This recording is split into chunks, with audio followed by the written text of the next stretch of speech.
Jina la Bwana lipewe sifa. Hebu tusome katika kitabu cha Warumi. Kitabu cha Warumi mlango wa 8 mstari wa 5. Mlango wa 8 mstari wa 5. Warumi 8 mstari wa 5.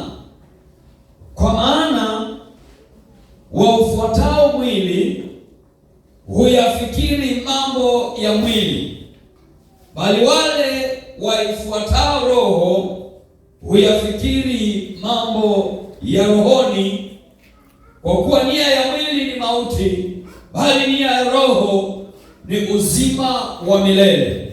Bwana Yesu asifiwe. Wale waufuatao mwili hufikiri vile mwili unavyowapeleka, lakini wale wanaofikiri mambo ya rohoni, haleluya, hufikiri mambo ya uzima. Bwana Yesu asifiwe. Jina la Bwana lipewe sifa. Mwili una mambo yake na roho ina mambo yake, na wale wanaokutizama kwa njia ya mwili hawawezi kukuelewa wewe uliye katika roho. Bwana Yesu atukuzwe. Kwa sababu ni vitu ambavyo havishikani, ni vitu ambavyo haviendi pamoja, kwa sababu ni vitu havichunguziki, ni vitu havionekani kwa macho haya ya asili, ni vitu ambavyo havishikiki kwa ile hali ya kibinadamu. Bwana Yesu asifiwe.